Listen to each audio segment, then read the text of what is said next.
Hello everyone, welcome to my channel.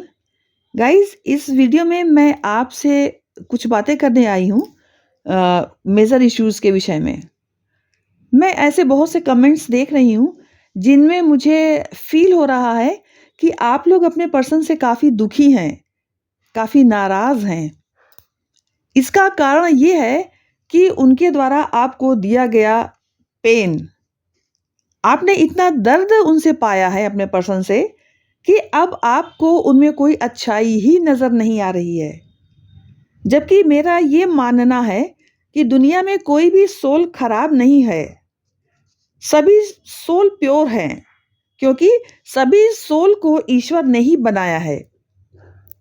इस संसार में आकर उन सोल पर माया का इतना घना असर पड़ता है कि वो सोल अपना निखार सिक्योर नहीं कर पाती। वो सोल अपनी मासूमियत नहीं रख पाती हैं और अपने-अपने हिसाब से काम करना शुरू कर देती हैं। इस तरह वो सोल एक दूसरे के साथ अच्छा या बुरा व्यवहार करने लगती हैं और इसी प्रकार अच्छा या बुरा उन्हें मानने लगती हैं। लेकिन सच्चाई यही है कि इस धरती पर कोई भी सोल बुरी नहीं है। यदि मैं आपके कहने के अनुसार ये मान भी लूं कि आपका पर्सन बुरा है, तो क्या आपने कभी ये सोचा कि आपके पर्सन ने आपके साथ ऐसा क्यों किया? क्या कभी आपने स्वयं को एनालाइज किया?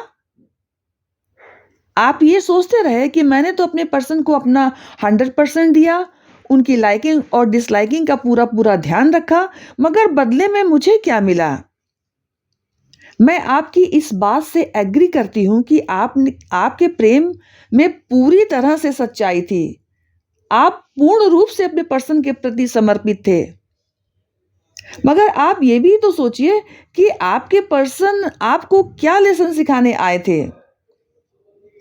उस लेसन को आपने नोटिस किया? कोई भी पर्सन गाइस हमारी लाइफ में केवल 2 कारणों से आता है। हमने उसके साथ कोई कार्मिक अकाउंट क्रिएट किया है, अच्छा या बुरा, तो उसे चुकाने के लिए ही वो आता है। हमने उसके साथ पिछले जन्मों में यदि कुछ गलत किया है, तो वो भी इस जन्म में हमें वही पेन देने आया है। यदि हमने पिछले जन्मों में उसके साथ कुछ अच्छा किया था, तो वो पर्सन उसे चुकाने के लिए आया है हमारे साथ, हमें खुशियाँ देकर। यानी पिछले जन्मों में हमारे ही कर्मों का हिसाब चुकाने आता है वो। वो हमें एक लेसन भी देता है। क्या लेसन देता है? लेसन ये देता है कि जब हमें कोई पर्सन चीट करता है, हमें धोखा देता है, तो यही बताता है कि देखो, तुम्हें इस संसार में तुम्हारे प्यार के बदले तुम्हें दर्द भी मिल सकता है, तुम्हें चीटिंग भी मिल सकती है। तुम चाहे जितना ऑनेस्टी बरतो, दुनिया में तुम्हें दर्द भी मिल सकता है। यही लेसन वो हमें सिखाने आया था और हमने उससे सीखा नहीं। हमने तो बस यही सीखा कि हमारे पर्सन ने हमें समझा नहीं, हमें चीट किया, हमारे साथ बेवफाई की। यही सब कुछ हमारे समझ में गाइस आता है। जबकि जिस पर्सन ने आपके साथ चीट किया है, वो अपनी ड्यूटी निभा करके गया है। वो आपको बता कर गया है कि ये दुनिया प्यार का बदला प्यार से ही दे, ये जरूरी नहीं है। आपको प्यार में धोखा भी मिल सकता है। आपको आपके प्यार के बदले में दर्द भी मिल सकता है। यहाँ ध्यान देने वाली एक बात यह भी है गाइस कि क्या हमने अपने पर्सन से चोट खाने के बाद ये सोचा कि हमें दुनिया के किसी अन्य दूसरे पर्सन से अब चीटिंग नहीं लेनी है, अब हमें धोखा नहीं खाना है किसी और व्यक्ति से, अब हमें दुनिया बनाने वाले की शरण में जाना चाहिए, दुनिया बनाने वाले को हमें रिझाना चाहिए और उसे ही प्यार करना चाहिए। ये दुनिया प्यार का बदला प्यार से नहीं देती है, लेकिन दुनिया बनाने वाला प्यार का बदला बहुत ही प्यार से, असीम प्यार से देते हैं।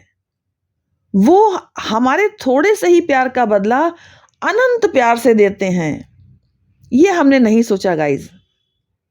ईश्वर की ओर अपनी आस्था को डेवलप करें, तो ऐसा भी गाइस हो सकता है कि यदि आप ट्विन फ्लेम जर्नी में हैं और बजाय इसके कि आप अपने पर्सन की ओर भागें, आप भक्ति को चुनते हैं अगर और सेल्फ लव पर ध्यान देते हैं, तो ट्विन फ्लेम जर्नी में सोल का एक भाग जैसा करता है, ठीक वैसा ही दूसरा हाफ सोल का भाग भी करने लगता है। यानी अगर आप अपने पर्सन के पीछे भागते हैं, तो आपका पर्सन भी भागेगा आपसे दूरी बनाकर और आगे भागेगा।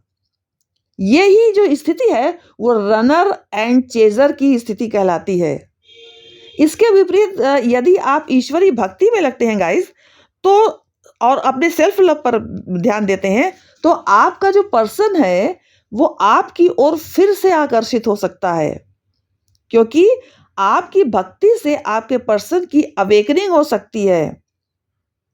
यदि आप लोग ट्विन फ्लेम जर्नी में नहीं भी हैं, तो भी यदि आप स्पिरिचुअलिटी की ओर जाते हैं, क्योंकि वही एक रास्ता ऐसा है जो आपको आपकी लाइफ की दिशा और दशा दोनों को ही बदल देने की सामर्थ्य रखता है। इस रास्ते पर जाने से प्रत्येक व्यक्ति को मनचाहा सुख मिल सकता है, लेकिन आप ईश्वरीय भक्ति की ओर नहीं जा पाते हैं। आप सिर्फ अपने दर्द में ही व्याकुल रहते हैं। आपने सिर्फ और सिर्फ यही सोचा कि हमारे प्यार का बदला हमारे पर्सन ने धोखे से दिया है।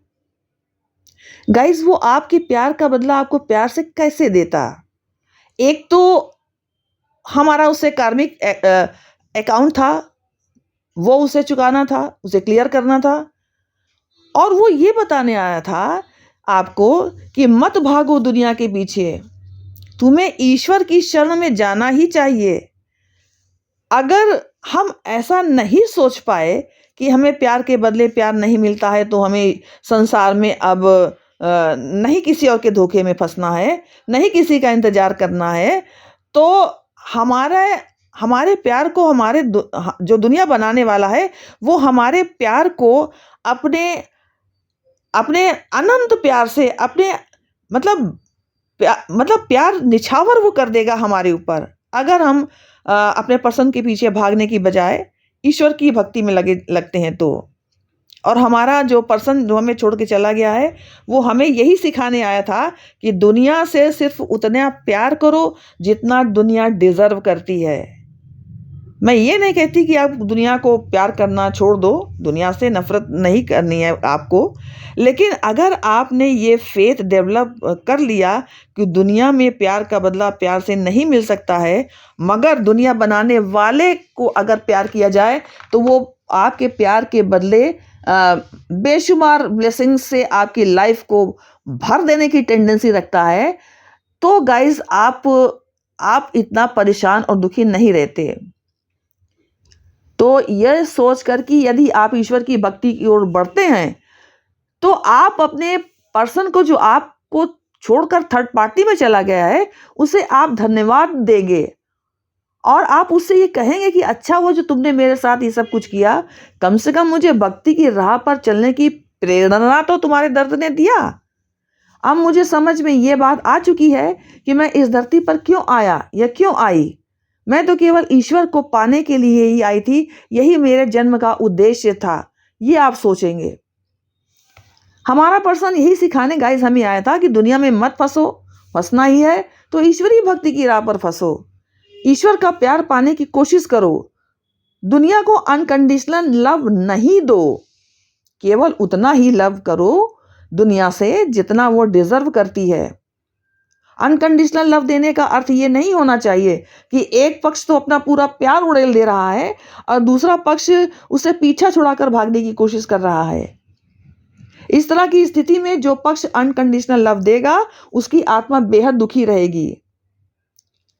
क्यों बेहद दुखी रहेगी? क्योंकि उसके साथ जब चीटिंग होगी तो बेहद दुखी ही रहेगी, क्योंकि वो अनकंडीशनल लव दे रहा है और बदले में उसे चीटिंग मिल रही है। तो अपनी आत्मा को दुखी करना भी तो पाप ही है गाइज। अगर हमारा पर्सन हमें छोड़कर थर्ड पार्टी के साथ गया, तो ये उसका अपना कर्मा है, ये उसकी अपनी डेस्टिनी है। वो अगर अच्छा कर रहा है तो ईश्वर उसे रिवार्ड देंगे, अगर वो बुरा कर रहा है तो ईश्वर उसे पनिश करेंगे। तो ये उसका अपना भाग्य है। ट्विन फ्लेम जर्नी में गाइस एक सोल के दो भाग होते हैं जो कि दो पर्सन के रूप में होते हैं। तो उन दोनों के पर्सन के भी विचार नहीं कभी कभी मिलते। फिर आपके पर्सन के थॉट आपसे कैसे मिल सकते हैं अगर आप ट्विन फ्लेम में नहीं है? तो आप इस पर्सन को छोड़ जाने के बाद किसी और पर्सन को अपनी लाइफ में अगर लाते हैं तो वो भी तो इसी संसार का ही व्यक्ति होगा, वो कोई देवदूत तो नहीं होगा। उसके विचार भी तो आपसे भिन्न हो सकते हैं।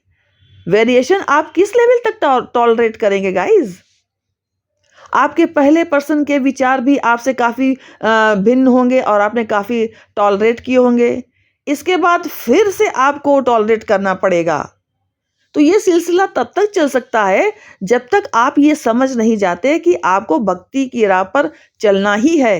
डेस्टिनी हमें वो लेसन बार बार सिखाने की कोशिश करती है जब तक हम उसे अच्छी तरह से सीख नहीं जाते। अगर एक पर्सन की चीटिंग से आप लेसन नहीं सीख पाए कि आपको भक्ति की राह पर जाना है गाइस, तो दूसरा पर्सन आकर आपको यही बात सिखाएगा और आपको तब तक चीटिंग मिल सकती है जब तक आप भक्ति की राह पर नहीं चलते हैं। तो आपको ये सोचना चाहिए कि अगर हमारा पर्सन हमें छोड़कर चला गया है तो थोड़े दिन आप आपसे जरूर रहिए। बाद में आप ये सोचें कि अगर वो छोड़कर चला गया है तो जाने वाले को रोका नहीं जा सकता है। उसकी खुशी अब आपके साथ रहने में नहीं है, आप उसके साथ रहना चाहते हैं। उसे आपकी ज़रूरत अब नहीं है, उसे अपनी खुशी अब कहीं और ही नज़र आने लगी है। तो आप इस बात को इस वे में लीजिए कि अगर उन्हें आपके प्रेम की आवश्यकता ही नहीं है तो आप क्यों उसके पीछे भागो? आप क्यों इतना अधिक उसे इंपॉर्टेंस दे रहे हो? क्या आपकी कोई सेल्फ रिस्पेक्ट गाइस नहीं है? जो इंसान आपको खुल्लम खुल्ला बिना किसी अफसोस के या बिना किसी मलाल के छोड़ करके चला गया, जरा से भी आपके एक प्रेम के बारे में नहीं सोचा, तो आप खुद को उसके प्रेम में इतना गर्जू क्यों बना रहे हो? आपको अपने आत्मसम्मान के विषय में भी गाइस सोचना चाहिए। आप उसका साथ चाहते थे, ये आपकी खुशी है। आपके पर्सन की खुशी अब आप में नहीं है। आपकी खुशी के लिए वो क्यों आपका साथ देगा? इसके बजाय वो अपनी खुशी को कहीं और देखेगा। आपको सोचना है ये बात कि अगर वो गया तो उसे जाने दो, अब हम ईश्वर को प्राप्त करने की दिशा में ही आगे बढ़ेंगे, जहां धोखा मिलने की कोई भी गुंजाइश नहीं होती है। आपको उसे ब्लेम भी नहीं करना है, क्योंकि यदि आप ऐसा करते हैं तो आप फिर से अपना कार्मिक अकाउंट अपने पर्सन के साथ जनरेट करते हैं। आपको ये सोचना है कि प्रत्येक सोल की जर्नी होती है ईश्वर की प्राप्ति करना, और आपको स्वयं को उसी दिशा में अपने को अग्रसित करना चाहिए। तो गाइज, ये थी आपके लिए रीडिंग। अगर पसंद आई हो तो लाइक, शेयर एंड कमेंट्स कीजिए। जय माता की।